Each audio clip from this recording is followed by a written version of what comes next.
This is Tom Dillon, the Lifetime Liberal, and today is Thursday, February 2nd, 2023. The title of this rant is, Will This Be the Decade of Union Resurgence?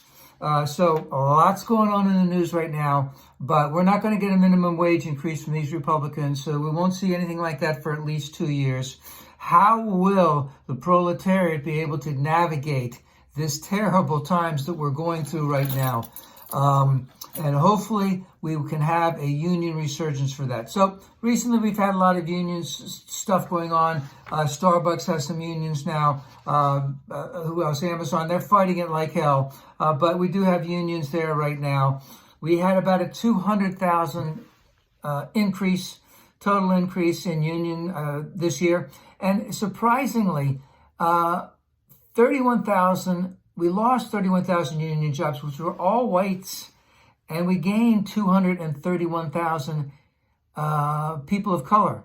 So the overall amount was 200,000. So that's showing us that, yes, people of color are predominantly in unions right now. And, who needs the help more than anyone right now but our friends who are people of color? But in spite of all that, we still only have 11.3% of the workforce that is union right now. When its heyday, which was the late 60s or early 70s, it was approximately 30% in that range right now. Long way to go to get back to that amount. And we also know that approximately 60 million people out there who are working in jobs would like to be unionized.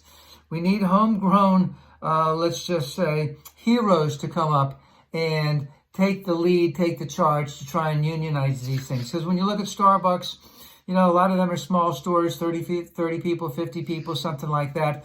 Now to have a lot of stores to get a couple thousand people, etc. Amazon is a little bit different. They're much, much bigger. But it still takes a lot of work. And the corporations are going to fight like hell all over the place, because any type of victory that the workers get, the proletariat get, will be hard fought. Because I've mentioned before, there are law firms out there and other people who basically, union busting is all they do for their living. That's all they do, is they bust unions as best they can. And of course, they're being paid millions by Starbucks and Amazon and all these other corporations, because they know even by paying them that much money, that's how much that they'll save. Because all of that is basically, again, screwing the average worker out of a living wage. And of course, what they're doing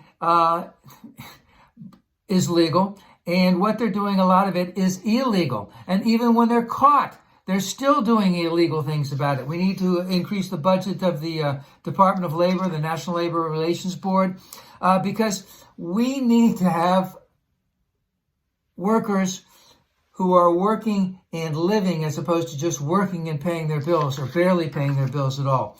And of course, for the last 50 years, capital itself, corporations and the rich have basically had the upper hand. And of course, they've had that upper hand through the help of the Powell Memorandum and Reagan, let's just say. And capitalists, we have to say this, they will never, ever provide dignity to the proletariat. They will never provide fair wages to the proletariat on their own. We have to be organized, and we have to fight, and we have to take it to them. That is the only way to do it.